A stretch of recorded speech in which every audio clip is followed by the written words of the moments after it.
Na aula de hoje começaremos analisando um tópico associado a uma descrição que se faz, o que pretenderemos, o que pretendo-lhes fazer o dia de hoje, e o tópico de esforço e deformação.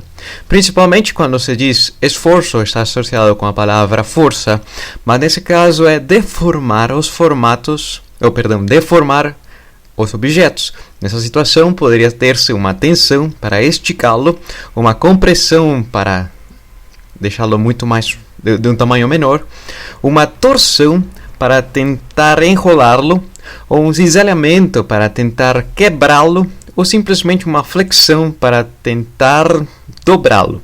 Nessa situação há muitas palavras técnicas para classificar a deformação que experimentam os objetos, mas esse tópico não veio à toa, justamente porque você poderia fazer experimentações nos laboratórios de física ou especificamente num laboratório de engenharia de materiais ou engenharia civil para saber a resistência de um elemento. Especificamente, você constrói uma proveta de deformação, que é essa estrutura que está aqui, que tem uma largura D e um comprimento L0, e a ideia será submeter esse elemento constituído ou fabricado por uma liga metálica ou fabricada por um elemento puro. Nesse caso poderia ser o ferro, o zinco, o alumínio, o cobre, qualquer elemento químico ou uma liga metálica, e analisar as deformações submetidas desse objeto e quantificar quanto deforma-se em relação ao esforço que se aplica.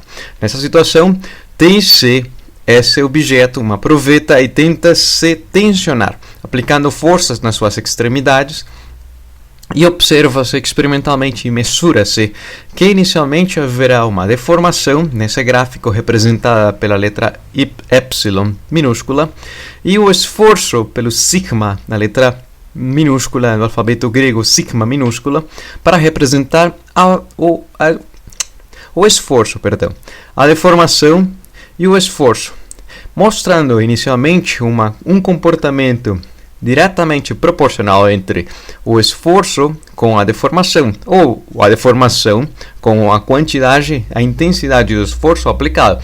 Mas pelo menos o objeto poderia recuperar o seu formato, e sempre quando possa recuperar o seu formato inicial, é o que se quantifica, ou se qualifica como sendo um regime de deformação elástica. Mas chega uma hora em que estica-se ainda mais, o objeto perde o seu formato original e torna-se plástico, perdendo por completo o seu formato original, até podendo quebrar-se. Basicamente, nessa animação, poderia-se observar como perde-se o seu formato até quebrar-se. Mas a ideia em si poderia ser resumida também nessa seguinte animação. Já uma fita elástica, se tenta esticar, o esforço proporcional à deformação, ou a deformação proporcional ao esforço, mas chega uma hora em que consegue se esticar ainda mais sem fazer um grande esforço, justamente quando deixa o regime elástico para transformar-se num regime plástico, até quebrar por completo essa fita que aparentemente era elástica. Visualmente, o gráfico do esforço e da deformação tem uma região inicial de proporcionalidade entre o esforço e a deformação. E esse comportamento linear nos permite caracterizar globalmente o próprio material, dizendo que tem um coeficiente de Young, que é uma grandeza física, uma constante, que tenta abranger todas as propriedades mecânicas dos objetos e dizer quão rígidos ou quão moles são para deformar-se. Nesse caso, é a razão entre uma variação pequena de esforço em relação à deformação, cujas unidades do Sistema Internacional dessa constante que caracteriza esse material específico é de newtons por metro, ou seja, que associa a força por deslocamento ou por deformação, especificamente para esse objeto. Quando sai desse regime elástico, torna-se plástico até poder sofrer uma fratura ao próprio material. Mas conservemos, pelo menos em questão do dia de hoje, esse regime elástico, aonde haverá uma relação de proporcionalidade entre o esforço e a deformação mediante essa constante, que é o módulo de Young. Nessa situação, tem-se uma lei e chama-se a lei de Hooke, a lei das deformações. Se diz que os materiais retornarão ao seu formato original sempre quando esteja no regime elástico e não sofrendo deformações permanentes. Sempre o elástico garante que volte ao seu formato original. E quando escutamos a palavra elástica, há um elástico que no nosso dia a dia a grande maioria das pessoas usam quando vão a dormir ou quando estão no transporte dentro de um veículo. É justamente... poderia ser uma estilingue. Peço desculpas. Poderia ser um estilingue. Esticar o estilingue, chega uma hora em que o estilingue, à medida que se estica o estilingue, tem-se como consequência que aplicar-se uma força. Mas se o alongamento do estilingue fosse maior, a força a ser realizada resultará sendo maior, proporcional a essa deformação. Igual acontece com esse elemento de tensão, esses elásticos para fortalecer a musculação, aonde o esforço que tem que ser realizado para deformar esses elásticos implicará em uma maior força para conseguir um maior afastamento entre esses dois terminais desse elástico, entre essas duas sujeições existentes. Há um elástico que está presente no nosso organismo, é justamente os tendões, pois se não fosse pelos tendões, a musculação não estaria ligada ao sistema ósseo e, portanto, não poderíamos caminhar, correr, jogar, pular e fazer um monte de atividades físicas que podemos executar no nosso dia a dia. Mas os tendões têm um limite, poderiam estourar, poderiam quebrar-se, mas dentro desse limite de deformação, comportam-se como sendo uns elásticos, armazenam energia e nos permitem, por exemplo, amortecer a queda de um pulo. E por último, quem tenha tido a oportunidade de lançar uma flecha, observará que, de fato, o fio de arame ou o fio de aço que está aqui não necessariamente se estica muito em relação à deformação que sofre o próprio arco. O arco deforma-se, mas é como consequência dessa deformação que se consegue ejetar e lançar essa flecha ao alvo desejado. E com base nessa descrição, nós fazemos a pergunta, agora sim de novo, há um elástico que satisfaz essa condição que usamos quase todas as noites e no transporte coletivo ou no transporte particular, e são as molas. Uma mola se diz que é elástica se recupera o seu formato original, uma vez que os seus esforços fossem removidos. Nesse caso, quando a mão da pessoa já libera a mola, por mais que esteja esticando, recupera o seu formato original. Fosse uma compressão, as molas do colchão continuarão sendo as mesmas molas, pois estão desenhadas para suportar o esforço de ter em contato o peso de uma pessoa ou de pessoas que estejam dormindo na cama. Como poder caracterizar essa força elástica, especificamente das molas, e levando essas noções para outros objetos elásticos? Para aquilo comecemos desenhando uma mola, e uma mola que não esteja nem comprimida e nem alongada, uma mola sem deformar, que tem um comprimento, mas pelo menos podemos caracterizar a sua extremidade e dizer que a partir dessa extremidade, quando está sem deformação, denota a deformação nula, ou seja, uma posição x0. Mas quando se estica, quando estica-se uma mola mediante a aplicação de uma força de uma pessoa, a pessoa deverá fazer uma força a favor dessa esticada, fazendo um alongamento ou uma deformação positiva sobre a mola.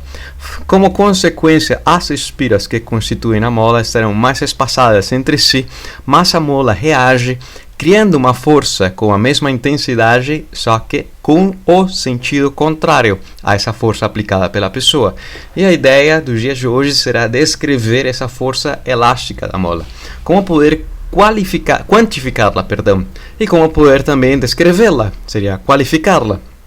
Nessa situação, no gráfico da força aplicada pela pessoa em relação à deformação realizada sobre a mola, tem-se inicialmente no regime elástico que a mola poderá ser esticada mediante uma força aplicada. Se, por exemplo, a mola estica-se 5 centímetros e aplica-se uma determinada força, qual deveria ser a força para esticá-la? O dobro. A resposta deverá ser o dobro da força, da intensidade da força anterior. Isso implica um comportamento puramente linear ou proporcional. Nesse caso, tem-se um comportamento como visualmente é uma linha reta, a menos que se estique demais a mola, chegando até o limite da deformação ou da deformação elástica e continuando sendo uma deformação plástica. Nessa situação, a mola perderá suas propriedades elásticas e ficará deformada por sempre. Mas também nos faz entender, esse gráfico, que não há necessidade de aplicar uma força tão intensa para conseguir deformar ainda mais a própria mola. Se fosse o sentido contrário à força da pessoa, se fosse uma compressão, a mola comprimida, nessa situação, faz uma força de direita para esquerda, no sentido contrário como foi inicialmente o sentido do eixo X, ou da deformação, ou uma deformação negativa implica numa compressão. Nesse caso, a força da pessoa irá de direita para esquerda e a mola reage e não se deseja comprimir. Nessa situação, tem-se um comportamento também linear, aonde a força da pessoa está no sentido contrário, mas a deformação também tem um sinal negativo, uma compressão. O comportamento linear prevalece. Mas se, por exemplo, se deseja fazer uma compressão extrema, qual será esse extremo possível de deformar a própria mola? Teria que se fazer uma força infinita para que a mola ainda se possa se deformar ainda mais negativamente, comprimi-la. E justamente esse limite está associado com as propriedades ou com as características físicas da própria mola, e visuais e geométricas, pois a mola está composta por espiras e essa mínima compressão acontece quando as espiras se cutucam uma com a outra ou estão em contato direto uma com a subsequente e, portanto, não se poderá comprimir e esmagar as espiras que compõem a própria mola. Mas, por enquanto, e com base na explicação, faremos o foco principal nessa região, nesse regime elástico, onde há um comportamento linear entre a força aplicada pela pessoa em relação à deformação, com crase, em relação à deformação. Ou seja, que a força da pessoa, podemos dizer que basicamente tem que experimentar a força elástica para permanecer em equilíbrio. E essa força elástica que age no sentido contrário à deformação, nessa situação seria justamente o sentido contrário, representada simbolicamente mediante o sinal negativo, onde o sentido contrário da deformação que experimenta a mola. E essa constante elástica, esse símbolo K, ou essa letra K, abrange todas as propriedades geométricas, químicas e físicas que estão presentes na mola. Por exemplo, a liga metálica que constitui a própria mola, a bitola da espira da mola, poderia estar associada a essa constante elástica com a temperatura na qual a mola está sendo deformada e outras propriedades associadas ao tamanho da mola ou à rigidez da própria mola. Então, em soma, tem-se que a constante elástica abrange todas essas características que diz se uma mola é rígida ou uma mola é perdão pela redundância, mas seria uma moleza deformá-la.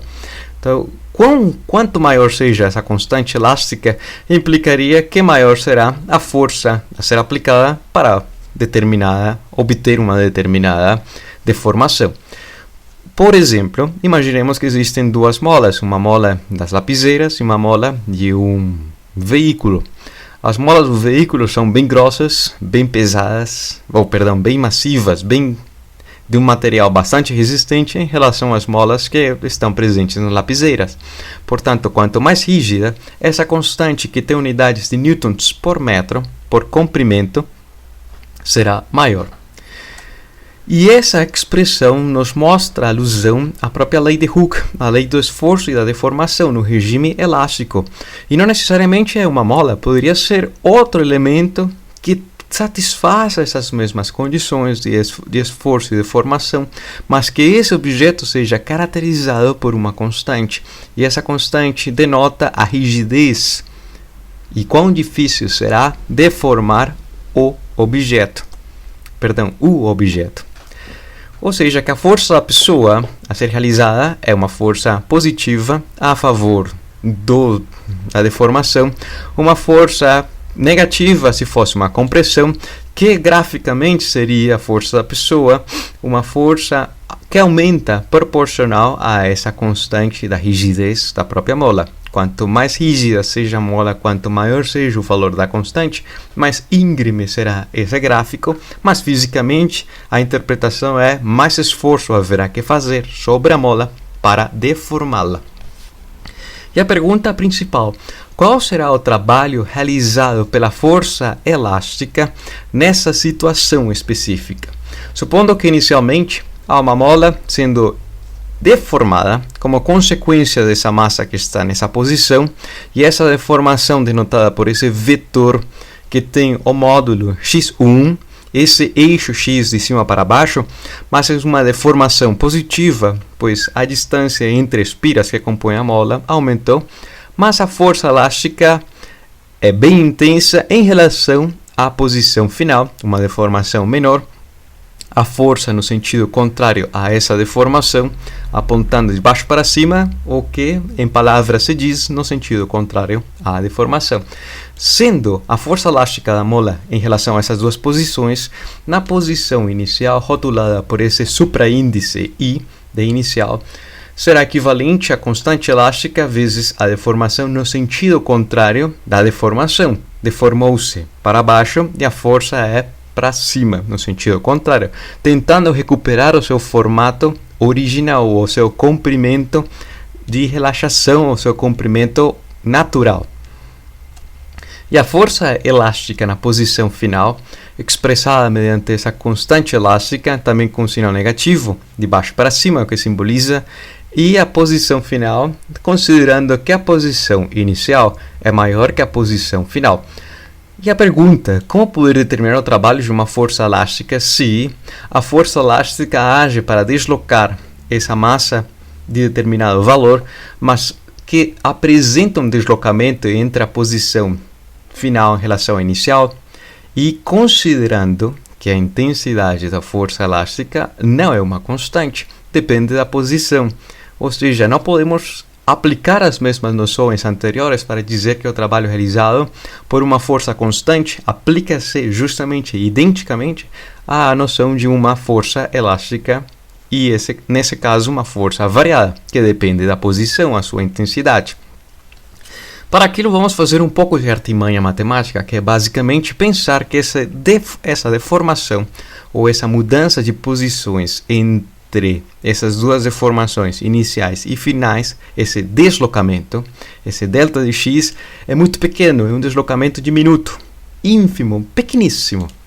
Nessa situação, poderia-se descrever que o trabalho realizado pela força elástica deveria ser uma média entre esses dois valores muito próximos entre si de posições, mas o valor médio vezes o deslocamento tenderia a ser o trabalho realizado da força elástica, mas o valor médio se diz que será a média aritmética entre esses dois valores de posições.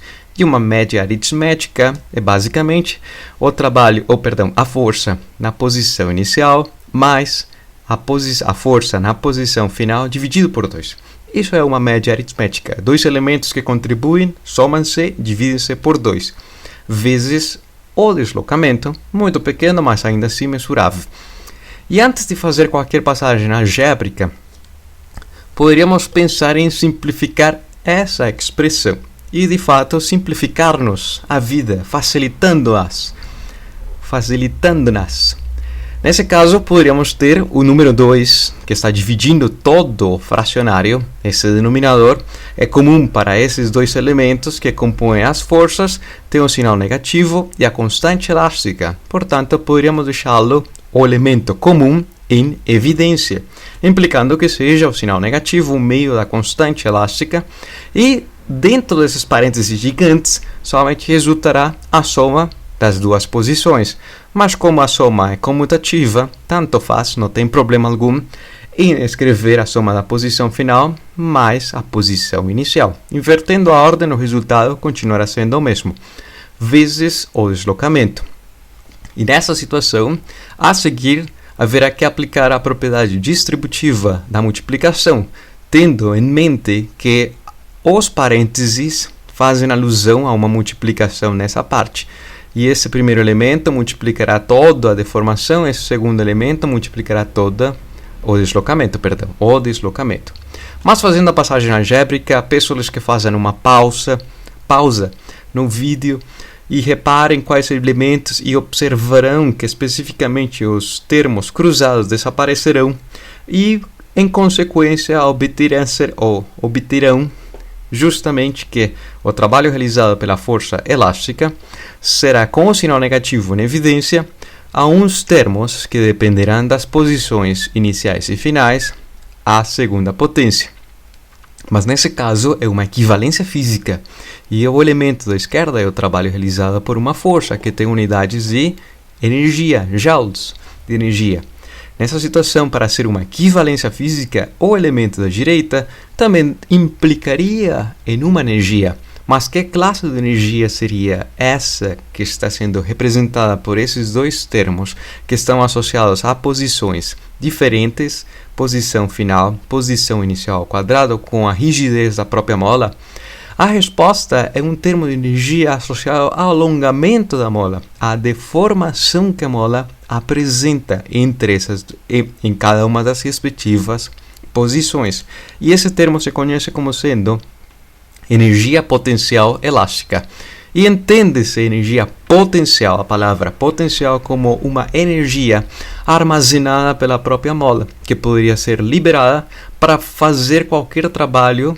E hoje veremos justamente que classe de trabalho poderia ser transformada essa energia armazenada pela mola para alguns fins úteis.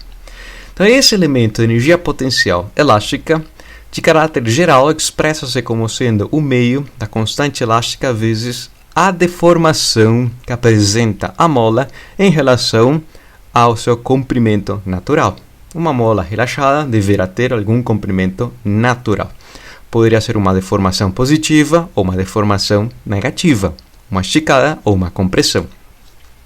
Por outro lado, tem-se que o trabalho realizado pela força elástica será equivalente ao sinal negativo de uma variação de energia potencial elástica. Mas vamos ver, variou a energia potencial elástica entre dois pontos específicos na posição final em relação à posição inicial. Nessa situação, há uma diminuição de energia potencial elástica e, como consequência, há alguma quantidade de trabalho que poderia ser aproveitado. Hoje veremos como poder-se aproveitar essa quantia física, esse trabalho, realizado por uma mola elástica. Representando visualmente o gráfico da energia potencial elástica, tem-se uma parábola, basicamente um comportamento de x à segunda potência, onde x é a variável que denota a deformação, podendo ser uma deformação de compressão com valores negativos ou uma deformação positiva de esticada. Nessa situação, dois valores diferentes, mas que em módulo sejam equivalentes, uma compressão de 5 cm ou uma alongada de 5 cm, implica que a mola poderá armazenar a mesma quantidade de energia, simbolizada como sendo energia potencial elástica, onde o trabalho que realiza a força elástica é a variação negativa da energia potencial elástica entre duas posições, podendo ser posição final em relação à inicial, posição 2 em relação à posição 1, ou dependendo do rótulo que se deseje representar essa mudança de posições. O importante é denotar que existe uma diferença e essa diferença mostra a variação da sua energia potencial elástica. Por exemplo, supondo que existe uma mola comprimida, uma mola de constante elástica K, que está tentando empurrar um bloco de massa m e esse bloco tem velocidade. E a velocidade, sendo uma grandeza física vetorial, nessa situação, não representando o vetor, mas fazendo alusão ao seu módulo, ou fazendo uma representação pictórica do módulo do vetor velocidade mediante essas linhas de rapidez. Se a mola está comprimida, denota-se essa compressão mediante a letra x0, para dizer que está comprimida em relação ao seu comprimento natural. Tem uma distância de compressão ou experimenta uma deformação negativa.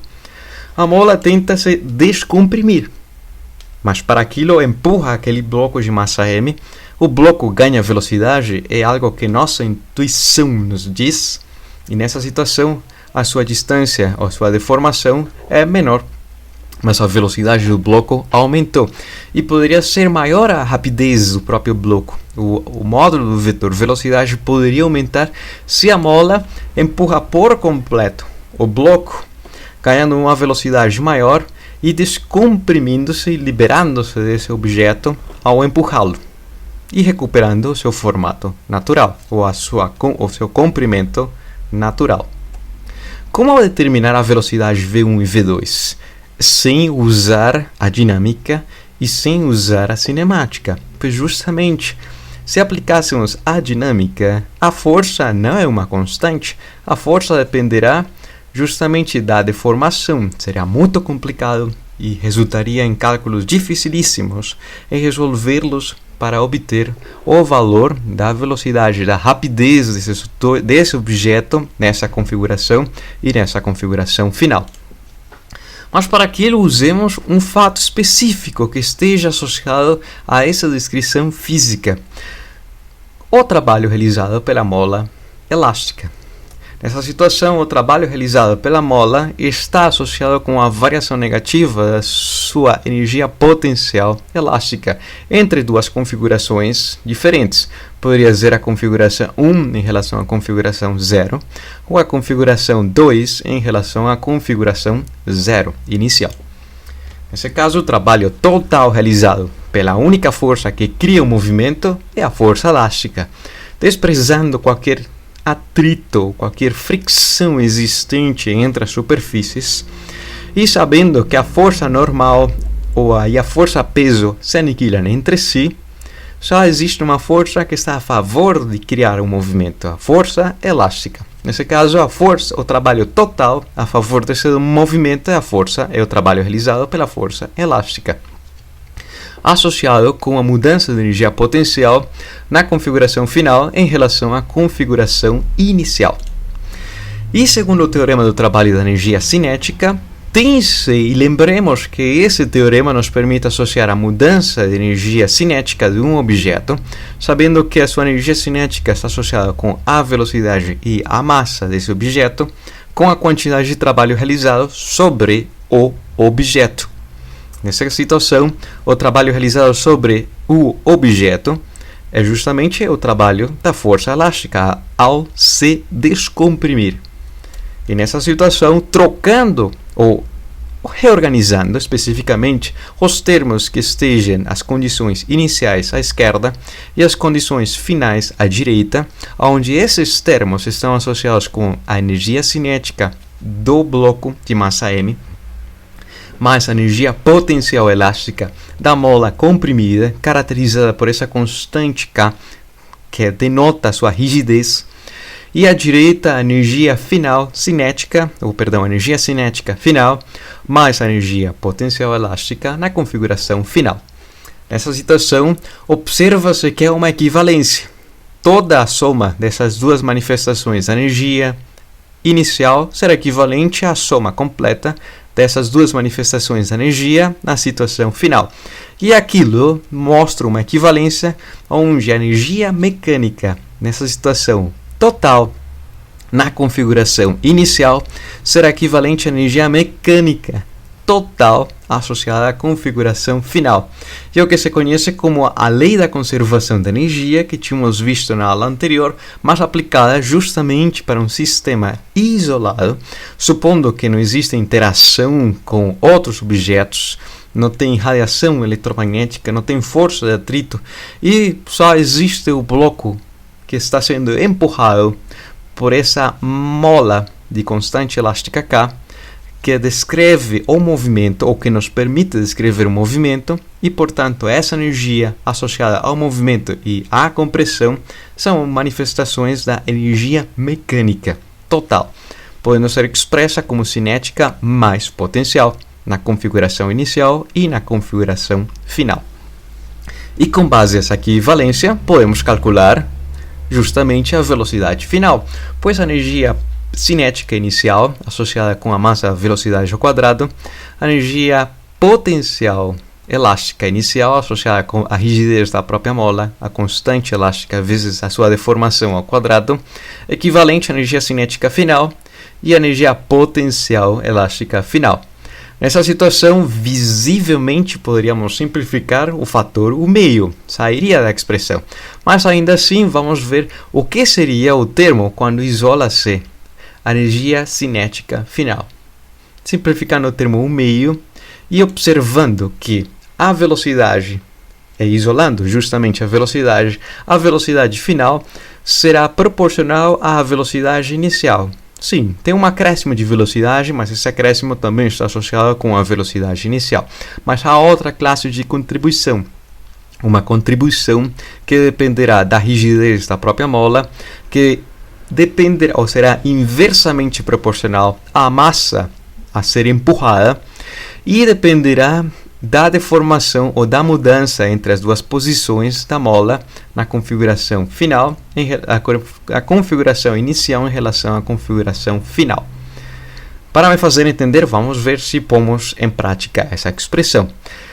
Se, por exemplo, alguém tem um estilingue e o estilingue tem uma constante elástica denotada por algum valor específico, ou caracterizada por um valor específico, tenta-se empurrar ou lançar uma pedra de massa muito pequena. Se se tenta empurrar uma bola de boliche com uma massa muito gigante, talvez a velocidade não seja tão rápida, em intensidade, a rapidez não seja tão alta, quando se lança essa bolinha minúscula que está desenhada para lançar mediante um estilingue. E aplicando agora assim para determinar a velocidade na configuração 1, o módulo da velocidade na configuração 1 dependerá com a diferença de deformações na configuração final em relação ao inicial em relação ao final, ainda assim está comprimida. E na configuração 2 será a máxima deformação inicial que foi submetida à própria mola, onde esse fator está associado principalmente com essa deformação. Quanto maior seja a deformação inicial, maior será o módulo da velocidade e, implicando, maior será a rapidez com a qual saia ejetado esse objeto de massa m. Mas também há que considerar a constante da mola e a massa do próprio objeto. Mas nessa situação, conseguiu-se responder por completo qual será a rapidez na configuração 1 e o módulo da velocidade na configuração 2 sem o uso de dinâmica, de cinemática e simplesmente fundamentando-nos na conservação da energia mecânica. E vamos ver outro exemplo. Quando um trampolinista pula para uma piscina, atinge a água com uma velocidade relativamente elevada. Pá! Possuindo uma grande energia cinética, de onde provém essa energia? Será que há algumas forças ocultas ou pagou para ganhar essa velocidade? De onde provém justamente a descrição física dessa velocidade se inicialmente estava em repouso sobre o trampolim? Para aquilo, comecemos analisando um exemplo que foi analisado na aula anterior. Nesse caso, a ideia será elevar o objeto de massa, essa caixa de massa m, ao longo de um plano inclinado com uma velocidade constante, caracterizando a inclinação do plano e quantificando-a mediante o ângulo θ, sabendo que o bloco partiu de uma altura inicial y0 e finalizou numa altura final yf final. Nessa situação, o próprio bloco deverá subir com velocidade constante. E, tendo a representação do sistema físico, haverá que determinar a distância, pois qual será o caminho, quão distante estará a ponta de onde finaliza em relação a onde partiu. Para aquilo, partimos de algumas informações que se conhecem: a diferença da altura e a inclinação do próprio plano quantificada pelo ângulo θ. Usando a relação trigonométrica seno de θ, conhece-se o cateto oposto ao ângulo θ e a ideia será determinar a sua hipotenusa, representando o deslocamento realizado pelo próprio bloco. Dessa forma, o deslocamento expressa-se em função da diferença da altura dividido pelo seno do ângulo θ. Uma vez expresso o deslocamento, poderemos determinar as forças que agem também sobre esse bloco. Há uma força que sempre agirá, que é o próprio peso. Há uma força paralela ao plano, que é a força a ser aplicada, a mínima necessária para que ascenda o bloco com velocidade constante, que tem uma inclinação, a mesma inclinação do plano, e, em consequência, a força peso poderá ser decomposta em uma direção perpendicular ao plano e paralela ao plano, mediante essa inclinação do próprio plano, quantificada pelo ângulo θ. A força perpendicular ao plano tenta esmagá-lo sobre a superfície e a superfície reage, criando a força normal, perpendicular à superfície, aniquilando-se essas duas entre si. E essa componente paralela ao plano opõe-se ao deslocamento. E a ideia de trás do problema é que, com base segundo a lei de Newton, se tem que o somatório das forças deverão ser nulas, ou seja, não tem aceleração. E nessa situação resumiria-se a primeira lei de Newton, pois as forças se aniquilam entre si. Nesse caso, a normal deverá ter e terá, a mesma intensidade que a componente perpendicular do peso ao plano, não apresentando aceleração alguma. E as componentes paralelas das forças seria justamente a força a favor menos a força que opõe-se a esse deslocamento. Justamente essa componente do peso, que é paralelo ao plano, caracterizada por esse cateto oposto ao ângulo θ, implicando que a força mínima para que esse fenômeno possa acontecer com velocidade constante é justamente a componente do peso paralelo ao próprio plano. E o trabalho realizado pela força, formalmente tínhamos dito que é o produto escalar entre o vetor força com o vetor deslocamento. Mas fisicamente as noções são mais fáceis de entendê-las que na parte matemática. Vamos ver se me é fácil entender. Tínhamos dito que o produto escalar é equivalente ao módulo do vetor força vezes o módulo vetor deslocamento vezes o cosseno do ângulo entre o vetor força e o deslocamento. E para aquilo observemos a imagem. O vetor força e o vetor deslocamento apresentam a mesma direção. Portanto, se tem a mesma direção, o ângulo entre si é 0 radianos ou 0 graus, implicando que cosseno do ângulo nulo seja equivalente a unidade, igual a 1. Portanto, o produto escalar ou o trabalho realizado com base nas noções que tínhamos estudado é a força paralela ao deslocamento. E a força paralela ao deslocamento é a plena força inteira sendo aplicada.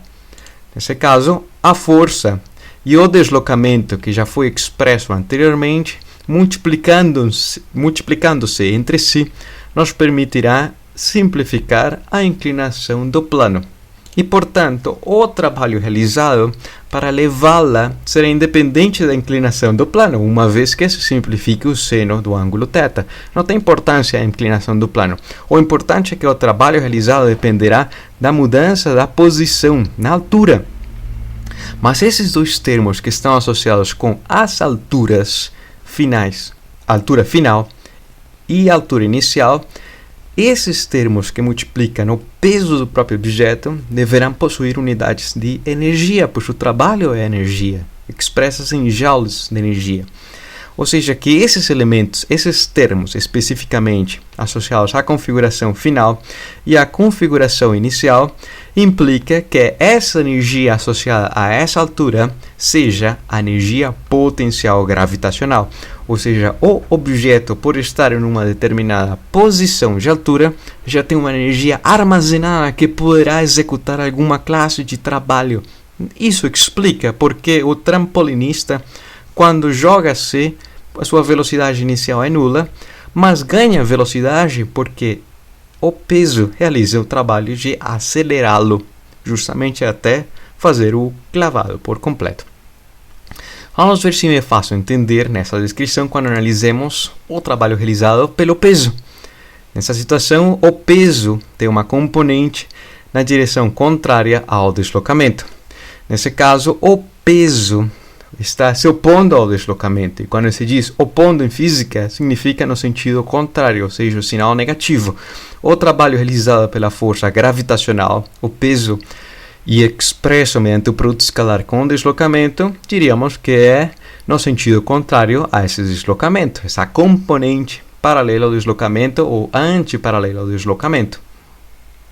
Mas formalmente seria o módulo do peso vezes o módulo do deslocamento vezes o cosseno do ângulo entre si, entre o deslocamento e o peso. E lembrando que o deslocamento tem a direção da força F, nessa situação há uma diferença com a direção paralela à direção perpendicular ao plano de 90 graus, mais θ, ou seja, que a diferença entre o vetor deslocamento com o vetor peso é 90 graus, π meios, mais θ.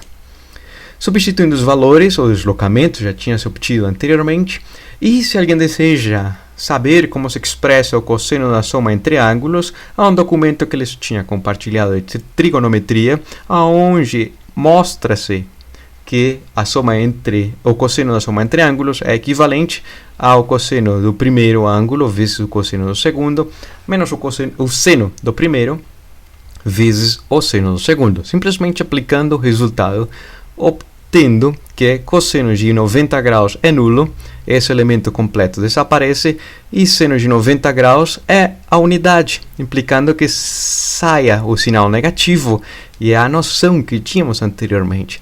A componente do peso opõe-se ao movimento, ao deslocamento. Nesse caso, o sinal negativo surge. E por último, simplificam-se o seno de θ e seno de θ, ou seja, que o trabalho realizado será independente da inclinação, mas dependerá justamente da diferença das alturas.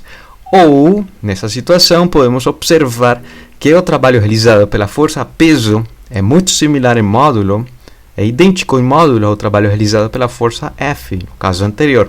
Mas nessa situação, o sinal negativo implica que o peso fez um trabalho que está associado com uma mudança negativa da energia potencial gravitacional na configuração final em relação à configuração inicial. Nesse caso, resumindo a escrita, a variação da energia potencial gravitacional negativa implicará no trabalho realizado pela força peso. E lembrando-lhes que a energia potencial gravitacional expressa-se como o peso de um objeto vezes a altura na qual esse objeto se localize. E se fosse o contrário, calcular a quantidade de trabalho para descer uma caixa, mas deixá-la escorregar livre sobre esse plano inclinado, uma distância d, mudando a sua posição justamente uma altura maior para uma altura menor, ganhando uma velocidade em relação à velocidade inicial, agora será muito mais rápida, justamente na base desse plano inclinado, ou ao finalizar o plano inclinado.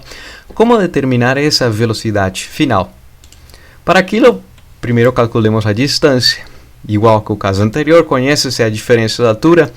O ângulo da inclinação do plano nos permitirá associar essa relação trigonométrica desse triângulo retângulo do ângulo θ que caracteriza a inclinação do plano, e a distância que percorrerá o deslocamento completo está associada como a razão da diferença de altura em relação ao seno do ângulo θ. O trabalho realizado pelo peso, nesse caso fazendo o diagrama de corpo livre, tem uma componente do peso a favor do deslocamento, ou na direção paralela ao plano. E nesse caso, essa componente está associada com o peso vezes seno do ângulo θ. Vamos ver se nossa intuição nos permite chegar a esse resultado se os cálculos algébricos nos permitem chegar a esse cálculo intuitivo. Nessa situação, tem-se que o trabalho realizado pela força peso, formalmente o produto escalar entre o peso vezes com o vetor deslocamento, onde a diferença de direção entre o peso com o vetor de deslocamento não é denotado pelo ângulo θ. É justamente o ângulo que está fazendo com a linha paralela ao plano, essa linha tracejada cinza, em relação ao peso. Quanto falta para ser 90?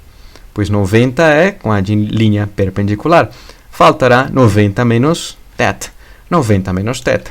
Substituindo o deslocamento e expandindo por completo o cosseno da diferença entre ângulos, tendo presentes que será o cosseno do primeiro vezes o cosseno do segundo ângulo, invertendo o sinal, seno do primeiro, seno do segundo ângulo, lembrando-lhes que cosseno de 90 graus é 0, seno de 90 graus é 1, implicando que seja positivo o trabalho e também que o seno possa ser simplificado com esse fracionário, que nos leva à noção que a quantidade de trabalho realizado será independente da inclinação, do caminho, do percurso.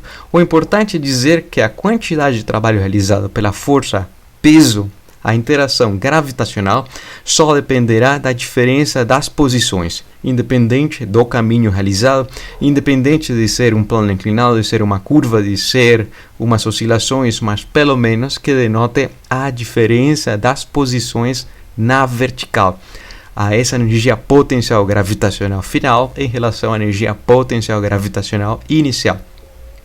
E a essa diferença de ser negativa, que está embutida nessa informação implicitamente, nos permite denotar quanta energia cinética foi introduzida para esse objeto, que partiu com uma velocidade inicial V0. E para aquilo usemos o teorema do trabalho da energia cinética, onde a energia cinética varia como consequência de um trabalho realizado. De novo, a energia cinética varia na configuração final respeito à configuração inicial.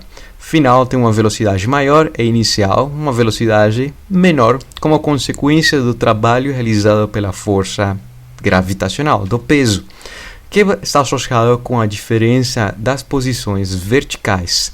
E simplificando, e podemos dizer que inicialmente a velocidade era nula, eliminando a massa dessa expressão, dessa equivalência, nos permite dizer que a massa é independente, ou a velocidade final, especificamente a velocidade final, é independente da massa do próprio objeto, e nessa situação obtém-se que a velocidade será proporcional à diferença da altura. E esse resultado obtido mediante a descrição do teorema do trabalho da energia e da lei da conservação da energia mostra-nos que esse resultado da velocidade final é idêntico à equação que denotamos como número 3 da cinemática, onde não depende do tempo, mas sim a velocidade dependerá do deslocamento, da diferença da posição final em relação à posição inicial.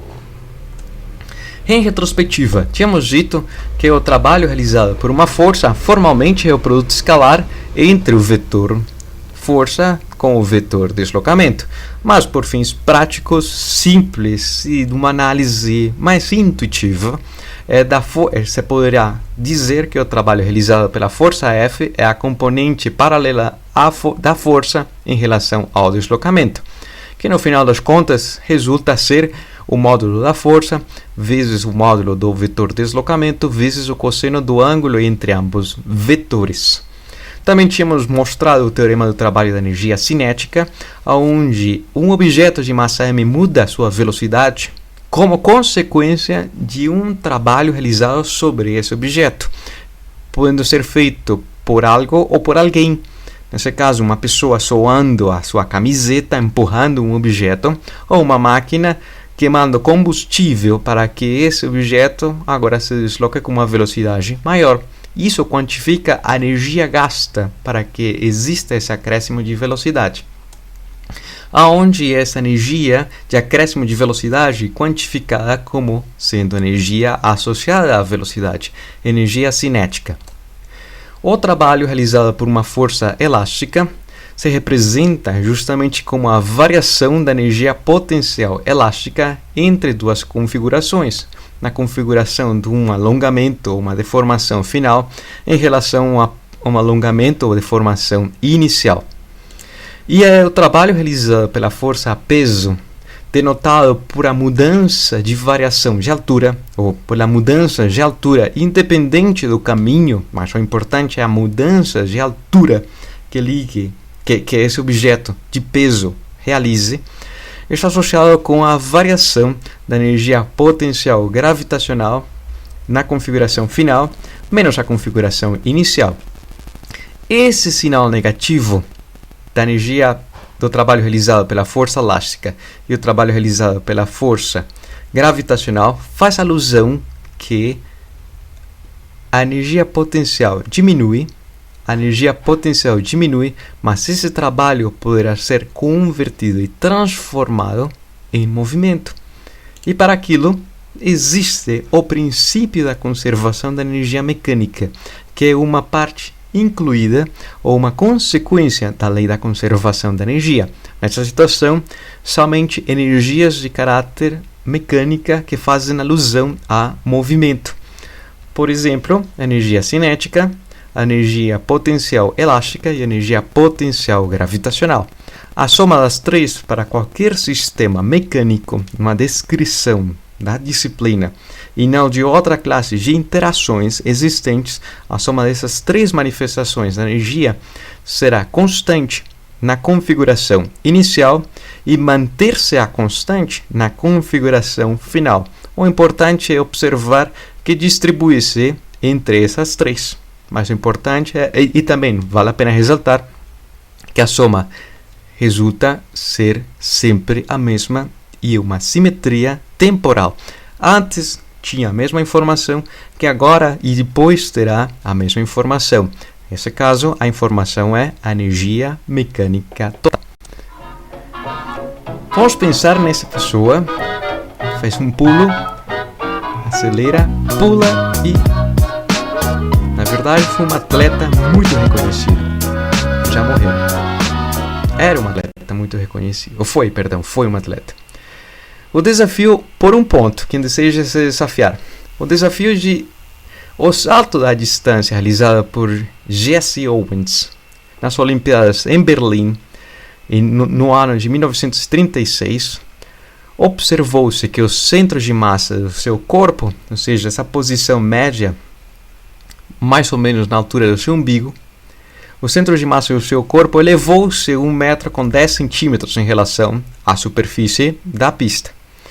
Que velocidade mínima inicial seria necessária para deslocá-lo se a parte superior da trajetória parabólica que realizou no seu pulo, o módulo da velocidade é de 6,5 ou 6,50 metros por segundo? Como poder determinar essa informação física, a velocidade, quão rápido ia antes de pular, para posteriormente pular e satisfazer essa condição? E para aquilo lhes deixo o desafio e nos veremos numa próxima aula.